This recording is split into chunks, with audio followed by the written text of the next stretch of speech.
Bismillah ar-Rahman ar-Rahim. Nahmadu wa nusalli ala Rasul Kareem. Assalamu alaikum wa rahmatullahi wa barakatuh. Alhamdulillah, we praise Allah subhanahu wa ta'ala, ask Him to send peace and blessings on our beloved and His beloved, Sayyidina Muhammad sallallahu alayhi wa sallam. We continue in the chapter of those things that break the wudu from the Muwatta Imam Malik, as explained by Shah Walilullah al-Muhaddith in his commentary, Rahimahullah. This chapter is about it being necessary to make wudu if someone falls asleep while reclining, but not on a person that who is seated. Imam Malik rahimahullah narrated from Zayd bin Aslam, who narrated from Umar bin Khattab radiallahu anhu, that he said, if any of you sleeps reclining, then he should make wudu. Like, for example, when you go to bed at night, we are reclining, we're lying down, and we fall asleep, then a person should make wudu. Remember, when the Sahaba radiallahu anhum, when they make a statement, this is in a way, it's not a direct hadith in the sense of, it's not the wording of hadith, but when they're telling you something, explaining something, this is what they've learned from Rasulullah sallallahu alaihi wasallam, but they're not necessarily quoting Rasulullah sallallahu alaihi wasallam. So it's also taken as a type of hadith, that their statements, which are quotes of, it's not a direct quote, but of course, Sahaba radiallahu anhum, especially the senior Sahaba who live their whole life with Rasulullah sallallahu alaihi wasallam, their teacher, and everything that they say goes back to Rasulullah sallallahu alaihi wasallam. Imam Malik rahimahullah narrated from Nafi, who narrated from Ibn Umar radiallahu anhuma, that whenever he used to sleep sitting, he was seated sitting down, and as opposed to lying down, and then he used to fall asleep, doze off. He used to pray, and he would not get up from that, and he would make wudu. Imam Malik narrated from Zayd bin Aslam that in the tafsir of the ayah, Ya ayyuhalladhina amanu idha qumtum ila as-salat, the ayat of wudu which we went through before, that this qumtum, that when you get up for salat, get up from where? Meaning that when you get up to do salat, then you should wash your face, make wudu. This getting up indicates to a person that is sleeping. According to him, the tafsir meant here, getting up is getting up from getting out of bed. And therefore a person has to make wudu. Imam Shafi rahimahullah held the view that the sleep breaks the wudu, except for a sleep of a person who's firmly seated.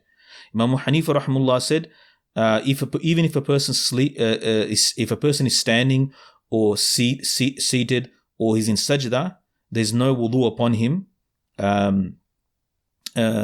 until he lies down or he's reclining or leaning against something. So, for example, if you have your back to something, a person is seated on the ground, for example, and then he has his back leaning on something, and if you remove that thing, he'll fall back. Right? So the reason is because in those positions, this is related to the high possibility that a person is likely to pass wind or something exited the body, the private parts, hence he has broken his wudu, which is not possible when a person is firmly seated or he's not leaning in the Hanafi fiqh, that if he's not leaning against something, he's firmly seated, therefore it's highly unlikely that the person will break their wudu if he's not leaning on something. Also in the Hanbali fiqh, the sleeping here is referring to even if a person is seated, but it refers the way Imam Ahmad Hanbal in his school, it's mentioned that if a person has a light sleep, so even if he sits down and he dozes off in a very heavy sleep, like for example has a dream, or has a full-fledged sleep, it can happen. Some people can sleep sitting down.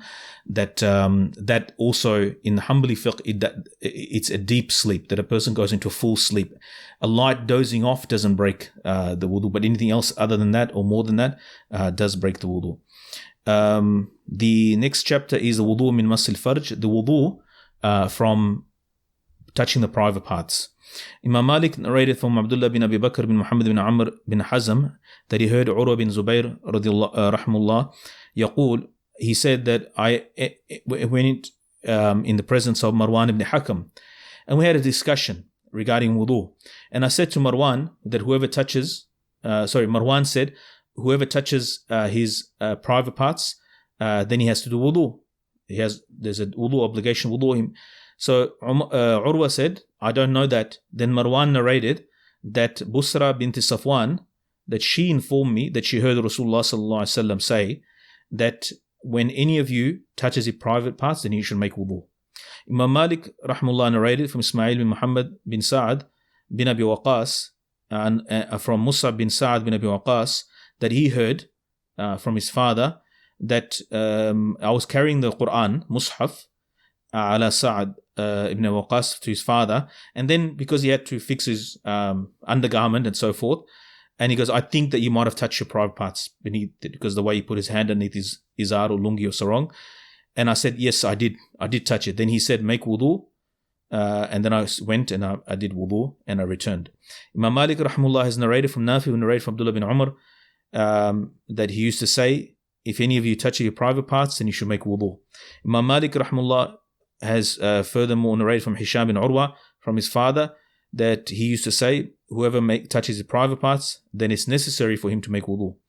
Imam Malik Rahimahullah narrated from Ibn Shihab, who narrated from Salim bin Abdullah, and that he said, I saw Abdullah bin Umar, that he was washing, he had a shower, had a ghusl, and then he made wudu.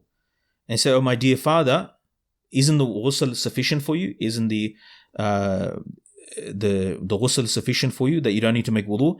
He said, yeah, but I might have touched my private parts, like maybe after drying or in the process of at the end, or as I was drying, for example, I'm mentioning that I could have touched my private parts, and then he was making another wudu after ghusl, after shower. Imam Malik Rahimahullah, why is so many narrations being narrated? So there's certainty about this masala, like there's so many different narrations, so many Sahaba radiallahu anhum that held this view, meaning they learned from Rasulullah sallallahu alaihi wasallam as such. So Imam Malik Rahimahullah narrated from Salim bin Abdullah that indeed he said that I was with Abdullah bin Umar radiallahu anhu in a journey, and I saw him that after the sun had risen, that he was made wudu, and he prayed that Fajr Salat was prayed without a wudu, because I touched my private parts and then I prayed, and I remembered that. So I had actually broken my wudu, and then I'm repeating my salat because he believed that his wudu was broken. فقال إني بعد أن توضأت لصلاة الصبح, after I made wudu, I prayed subh, I touched my private parts and I forgot, and so I'm making wudu and I repeated my salat. Shah Waliullah explaining this says that Imam Shafi Rahimahullah said it's necessary for the one who touches his private parts with the condition that he touches it with the inside part of his palm and the hand. So the inside part, the fingers and the palm, if he touches the private parts, then he has to redo his wudu. Imam Hanifa Rahimahullah considered that touching the private parts does not break the wudu. So even according to Imam Shafi, the back of the hand doesn't break. It doesn't break the wudu. Imam Abu Hanifa Rahimahullah was the view that touching the private parts does not break the view, and there's a hadith that actually he uses for his argument that this is nothing except for a part of the body, like there's nothing, it's just like any other part of the body. So therefore it makes no difference. Wallahu ta'ala a'lam. The chapter on the wudu from kissing a woman or touching her.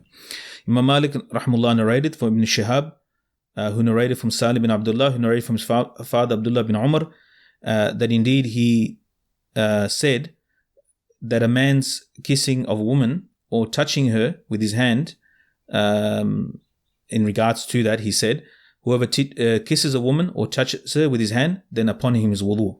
Imam Malik Rahimahullah narrates another narration, and that indeed it reached that Abdullah bin Mas'ud used to say, from the kissing of a man of a woman is wudu, upon him is wudu.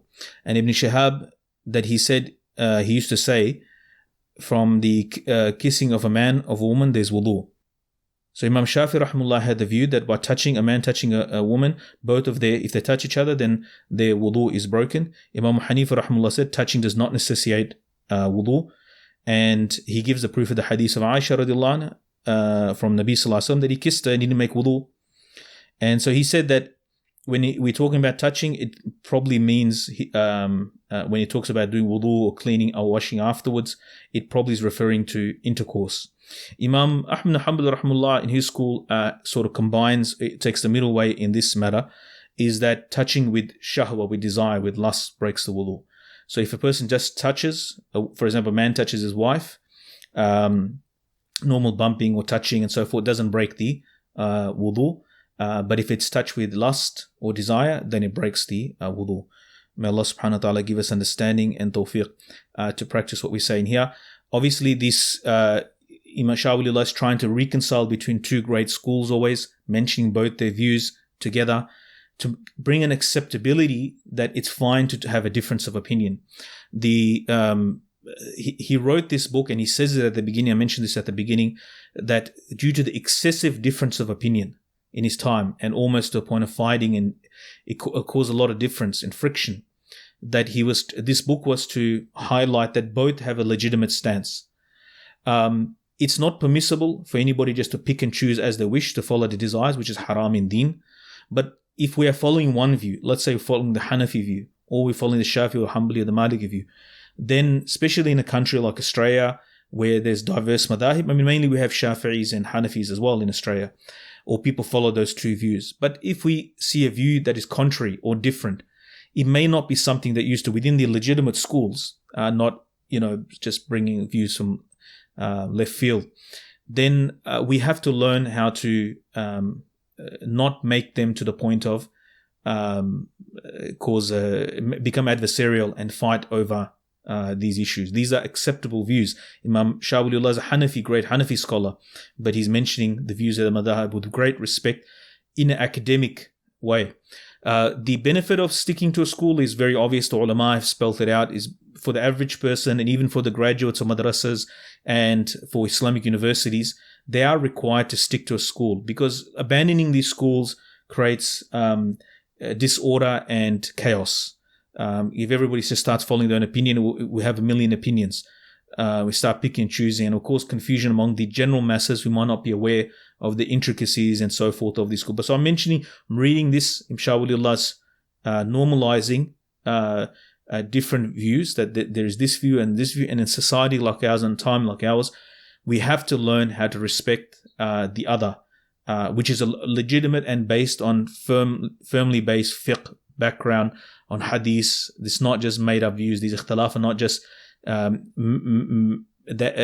man-made for the sake of it.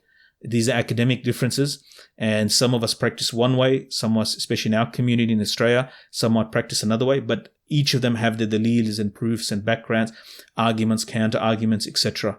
So, but just we have to learn to respect those views that are to be respected. It's not every view. Somebody comes along today, said, I'm a prophet. Of course, we're not going to respect that view. Actually, we'll oppose it vehemently. So there are views to be respected. And these are views to be respected. This difference of opinion is great imams and scholars who had a difference of opinion, and respectfully throughout the ages, these views have been followed with the possibility that the other one might be more right. But picking and choosing based on our whims is not permissible. So by sticking to a structured school for an alim as well, not just for the average person, the ulama of today are required even to follow school, unless somebody is very great alim and he develop a deep insight and research and he forms a view that is other. That's a different thing. But that's not open to every person just based on their desires, what they feel like, their mood. That's not the basis for doing something. So we stick to the straight and narrow, inshallah. So I hope, inshallah, as we're going through this, we're learning about, that's why they don't raise their hands before and after ruku'. That's why they raise their hands. That these are two valid views. But you cannot be someone who can be mufti shopping, or just one day you do one thing, one day flipping and flopping, hopping between, as they say, madhab hopping, jumping between madahib.